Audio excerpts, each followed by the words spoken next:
Ayun mga kalingap, kasama ko po si Kuya Robin Hello ngayon. po. At ngayon po ay bisitahin namin si Brother Paz. Yeah. Kasi kanina po nakita ko po siya sa sa CR, sa tiles yung mukha Baka niya. naligo si Kuya, Hindi si po, Brother parang Paz. parang nakita ko yung mukha niya, parang pumasok sa isip ko. Parang nabuo siya dun sa And then kanina naman, usap Tapos kami. kahapon na-check din sa akin si Brother Paz. Oo. Kaya buti na tama-tama naman naisip mo, Kuya Alvin. Mm. Yung kasita mo. Sabi ko puntahan namin siya. Tapos para din na yung sanabi ko din sa kanya. Kahapon sana, kaso may asikaso ako kahapon kaya hindi ako napupunta. Ngayon, buti nasama na tayo na yun para dalawa na. Para mamasaya naman si Brother Paz. Kasi may dala pong bigas si Kuya Robin para kay. Meron pa ako na nabili ako sana. Ayuda ko sana sa ibang isla. Kaso lang malakas po yung dagat. Kaya naisip ko malaking tulong din ito kay Brother Paz. Kasi wala pa siya masyadong upload sa channel niya. Wala naman ibang hanap Tsaka buhay si yung- Brother Paz eh. Yung gamot. Tapos ganyan. siyempre ng gamot. Kaya sana mga ito, yung dala natin yung bigas. Mga malaking tulong din naman sa kanya, no? Bigay rin po tayo ng kaunting tulong para sa kapatid natin na si Brother Paz. Kapatid sa Panginoon at kaibigan po sa Kalingap. Para mga Kalingap. Tara. Ito po yung bahay nila, pong inuupahan po ito. Luma na, mga Kalingap.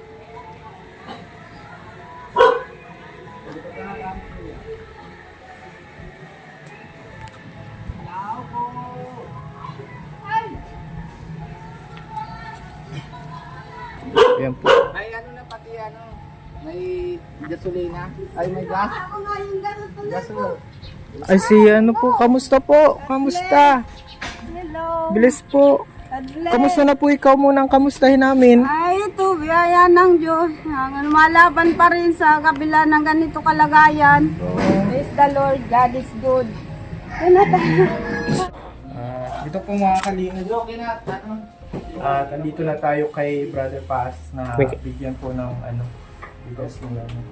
Kanina po kasing umaga talagang habang nasa CR ako. Kung nasabihin ko ako sa CR. Pwede naligo or whatever. Nakita ko po yung mukha niya sa tiles ng CR namin. Ang lamig yung yung mga kamay ko. Sabi ko parang ganun kasi po pag may mangyayari. May mangyayari na may spiritual intervention habit na mangyayari. Kaya ngayon po, pag-pray po natin muna si Brother Paz. Ihilang daw. Ihilang daw po. At okay na sila. Dati na parang pupunta kami dito, nahiga lang. Grabe talaga yung niya, nandito. Makitang-kita na dito pa yan. Ngayon napagtaba siya. Yan, makakapagpano na siya. Kaya lang mag-basketball ulit na. Ngayon po, bago Brother Paz natin sa udyok ng Panginoon, Holy Spirit, pag-pray. Sige, salamat. Malay mo kaya ganun.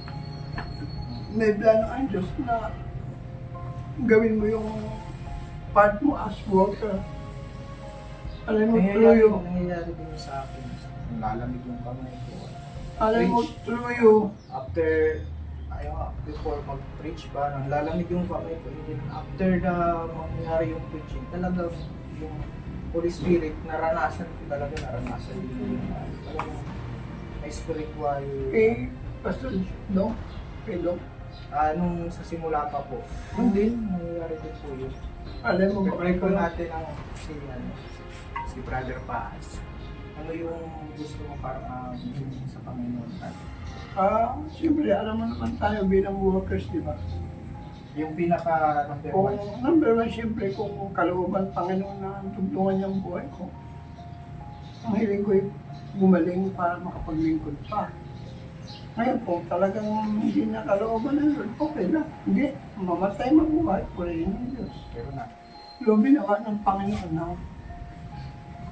na mabigyan niya pa ako ng pagkakataon. Kasi maraming nagpipre-request. Siyempre sa bahay, gusto kong yung buhay ko maging living testimony kaming dalawa ni Mrs. Kasi hindi lang ako si Mrs. Meron Meron ano din naman eh. nagkaroon po sila ng cancer na Oo. diagnose sila. Kasi misis may bumukol na naman sa susunod ng panibago. May bago na naman. Kaya nga, grabe yung pagsubok sa amin dalawa. Hindi namin alam kung anong gagawin namin. Wala man lang pinagkakakitaan. Pag YouTube lang tulad yan, di naman ako nakakapag-upload. Wala akong kita. Binibigyan lang ako ni Val ng kita, ng monthly 10,000. Mabuti na lang kung minsan yung YouTube ko naman, pag nagla-live ako, wala namang papalipan. Swerte na yung makain na libo sa isang buwan. Diba? Kaya sabi ko nga, ang hirap. Kaya nga ako, pinitawan ko na ito. By next week, dilipat na ako. Ano ito upahan ito? Anong dalipat? Minsan kasi Brother Paas, ang nangyayari natin sa kagaya niya, nagkakaroon tayo ng pagsubok. Oo. Marahil may nais ituro at baguhin ang Panginoon sa atin. Siguro. Pero so lahat yan ay private yan. Lahat ka ko ng kung ano man yung mga pagpugulang ko, kung ano man nagawa ko. Sinurrender ko lahat yan sa Lord. Ano Gusto lang? kong bawian man ako ng buhay. Hanap ako sa Diyos na maayos. Oh. Sabi ko, kung ako man ay may nagawang mali, Panginoon, ano man bagay na, hindi ko pa na isusuko sa iyo. Mag-reveal ka, magpakaya ka sa akin. Basta ano lang tayo, Susuko Brother ko sa Paas. iyo. Kagaya ni Hu, yung sinubok siya, nagkaroon siya ng sakit. Ano siya eh, nag-doubt na siya. Sa pinakalas, nag-doubt na siya. Totoo yan. Kaya, sa una eh, tinanggalan siya ng mga kayamanan. Praise the Lord, whether bad things and good things, praise the Lord. Dumating na sobra na, nag-ano na siya sa kanyang araw ng kapanganakan. Kumbaga sana hindi na siya pinanganak. Oo, nasabi mo. Kumbaga, yung part na yun, doon na siya nag-doubt. Actually, sa tulad ko, namin na may sakit. Hindi may iwasan yan.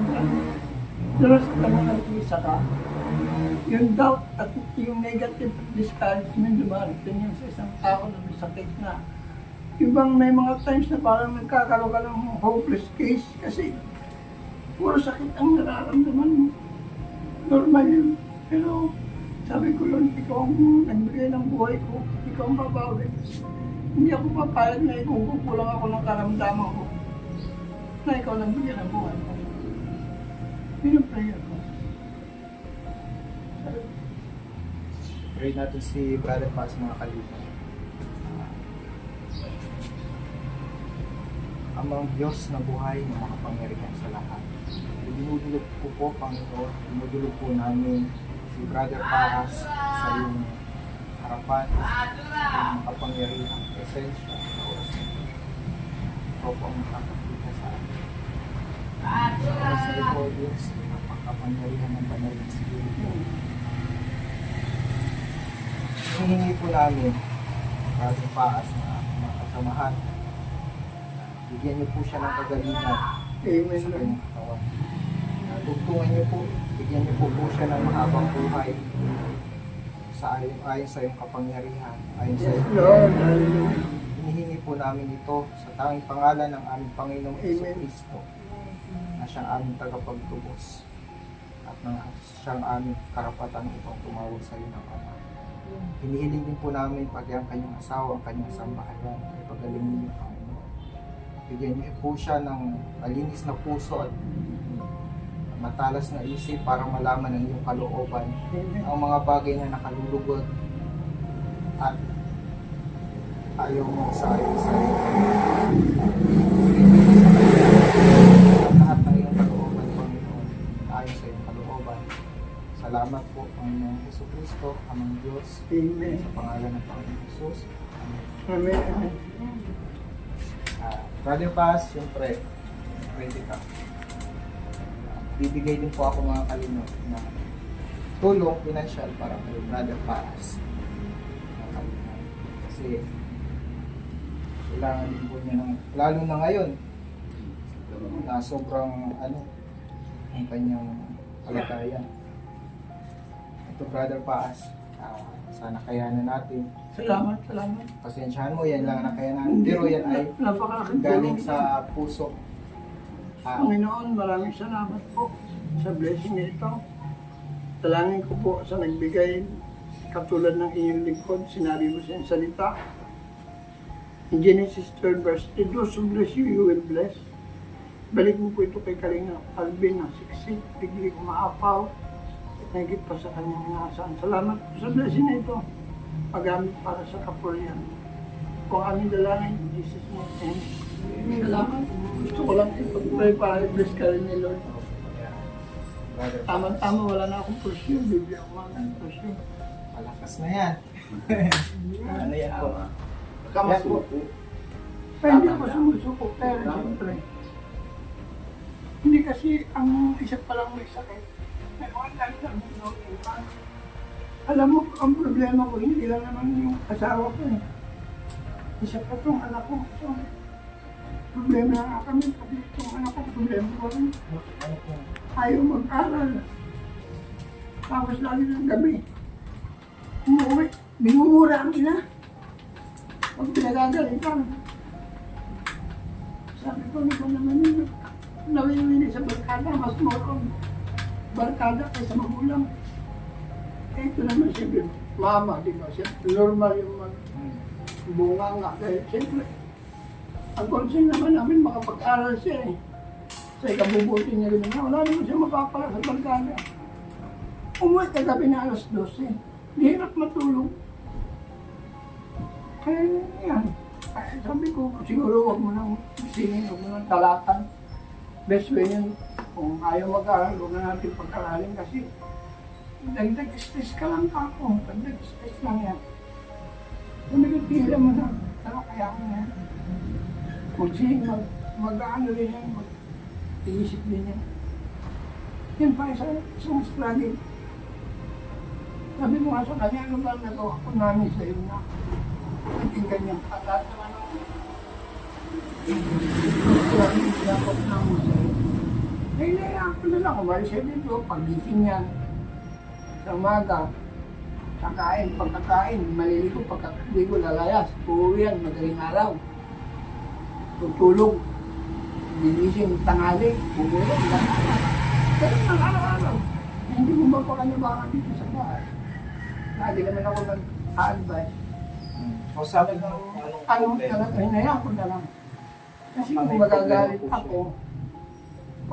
ako, baka lalo lang mag-rebelde. Sabi ko, ang deal sa akin, mga Lord, hayaan ko na lang. i-usapin nyo din, Brother Paas, baka may problema siya. Kinausap ko na yan. Sabi ko, kung may sama pang halog sa amin, sabihin mo lang. Para at least kayo hindi na kami nag-ano. Ang napapansin ko siguro ay sa ate, kasi ang ate kasi college baga. Eh, parang siguro mga lahingit sa ate. Sinabi ko, ate mo, college na. Siyempre, muro na tayo sa college. Siyempre siya naman, high school pa lang eh. Yan po si Brother Paas, mga kalit. Salamat ha, Salamat din, Brother Paas, at pagbisita mo. ito'y galing sa puso, Brother Paas, ha. Oo nga, tsaka Medyo, ngayon, mahina ngayon ang kahalos karamihan naman, no? lalo ako nga, walang Oo. bihoy. Pero, syempre, tiwala lang tayo sa Panginoon. Pero alam mo, ang kagalakan sa puso ko kasi, yung hindi ko talaga ini-expect. Pupuntahan mo ako dito, siyempre alam ko busy siya. At iniisip ko ikaw lang. Ako kasi Nagulat ako. Dahil bilaw, hindi naman namin naayos. Kaya hindi ako napunta kahapon. Pero buti na kanina napunta si Kuya Alvin. Ako yun, sabi na punta tayo doon. Sabi ko tama-tama. May sabi din ako kay Brother Paz na punta din ako. Oo nga, pero alam ko naman kasi busy kayo, hindi ko naman kayo pwedeng obligahin. Okay lang naman. So, siguro, ano din ito, God's willing din ito kasi baka busy yun. Yun na, nangyari. Wala talaga sa isip ko si Brother Paas. Bakit biglang flash siya sa ano?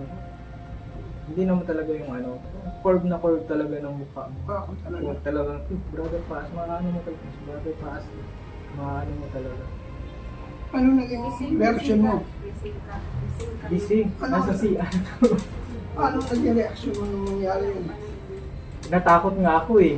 Baka may mangyayari ng... Talaga bang mukha ko nakita mo siya ano? Dahil, Oo. grabe. Bisitahin. Kaya biglang nasabi ko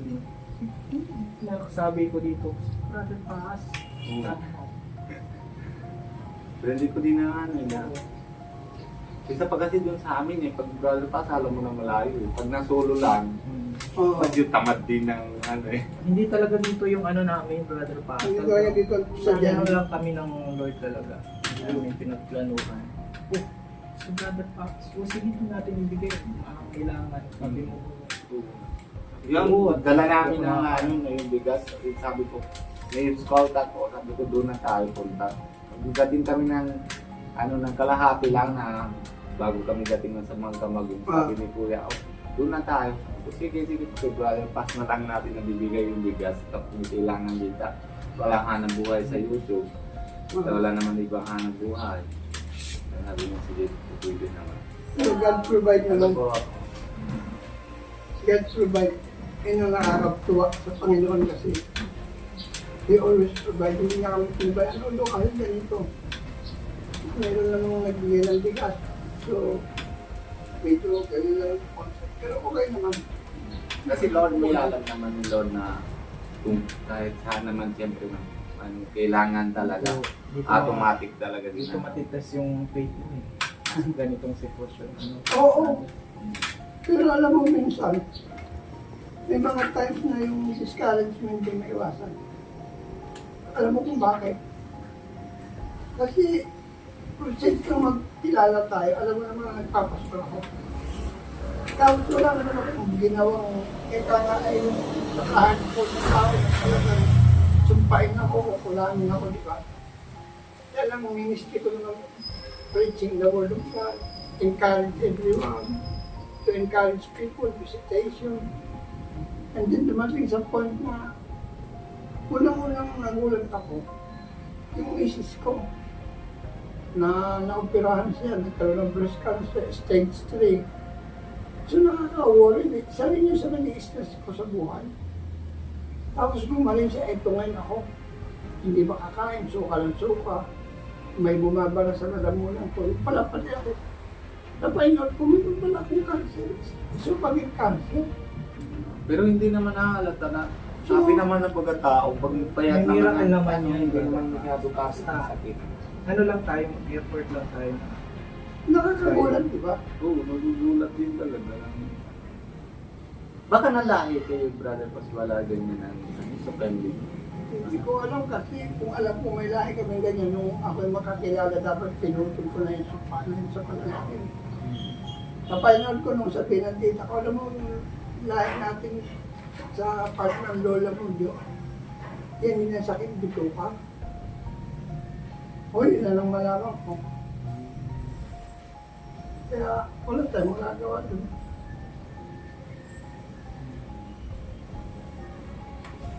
Pray na lang tayo. Pero, oo. Yan yung bahay nito, maganda na. Oo, gusto mong puntahan para ikaw mo.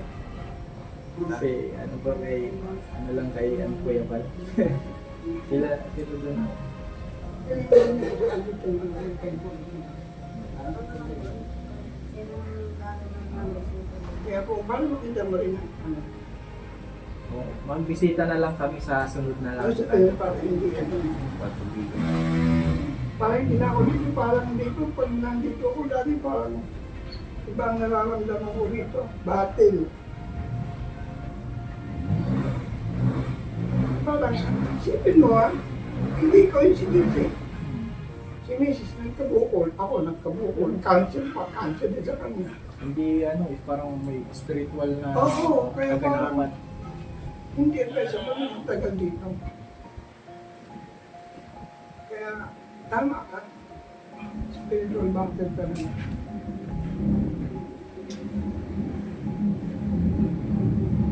Sa ano lang, hingin natin, bakit ano po yung dapat kong gawin, ano Kaya nga, po yung turo na gusto nyo ano sa akin, ipaalam, para malaman ko kung ano, para maayos ko kung ano maayos. kasi hindi na biro. Talagang, ano yan eh, death or life. Totoo yan. Buti nga, alam mo na kayo ako kanina kasi nasikmura ako. Eh, nanghingi ako ng reseta sa doktor, binigyan ako ng pain reliever. Eh, nanginom ko na wala. Kasi kahit ako'y nakakain na parang nagawang gutom.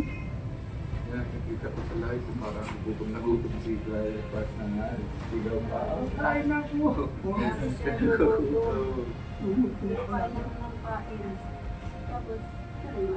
Tapos ang dami ko na kaya na magluto ito ng sinigang na isda. Sama kalamansi. Gusto ko nga sana mga isda eh. May bagyo baga walang mabilan. Lord, thank you Lord. Buhay po ni Alvin at ni Pray na tayo, Brother Paz, bilang ano, pagkatapos natin sa fellowship natin. Gusto mo, pray na po. Sige. Amang sumasalangit, Diyos na makapangyarihan sa lahat. Maraming salamat po sa buhay ni Alvin bilang yung lingkod na ginamit upang ipakita mo sa kanya ang pangyayari. At salamat po sa buhay niya na pinako mo sa lugar nito. Bilangin ko sa buhay niya, continue to bless his channel, bless his ministry, Lord. Naranasan niya ang signs, wonder, and miracle while preaching your anointed message. I-bless mo ang kanyang pamilya, ang maging kanyang asawa. Biyayaan mo sila ng malusog na anak. Biyayaan mo sila ng masagalang pamumuhay. Patuloy ng kalooban mo lagi ang maganap sa buhay ni Alvin. Ingatan mo siya saan mo man idako ang kanyang panyapa. Especially, Panginoon, ang kanyang sasakyan. Pagpalain mo, let the covenant of your most precious blood be upon his vehicle, Panginoon. Na hindi mailayo sa naman sa kung aksidente na magdudulot ng kamatayan. Pagkos kayo guidance, protection be upon him. Naranasan po niya pabor na nagmumula sa iyo at pabor ng tao. Salamat, Panginoon, marahil ito'y kalooban mo na idako mo ang kanyang panyapa. Upang maganap ang iyong kalooban sa kanyang buhay. Kaya din po sa buhay ni Brother Robin. Salamat, Panginoon, sa buhay niya. Na hindi mo na siya ginawang alipin ng vices, bagkos siya muling nakalaya. Aking pong dalangin na ingatan mo siya gabayan. I-bless mo ang pamilya niya at kung siya may makarating uli sa India, ang iyong gabay at nobay pagpapakalat pag-ingat ang mga naranasan. Salamat po sa pangalan ni Jesus. Amen. Thank you so much. Balik na ako, makakakuha ka na ng India. Ah,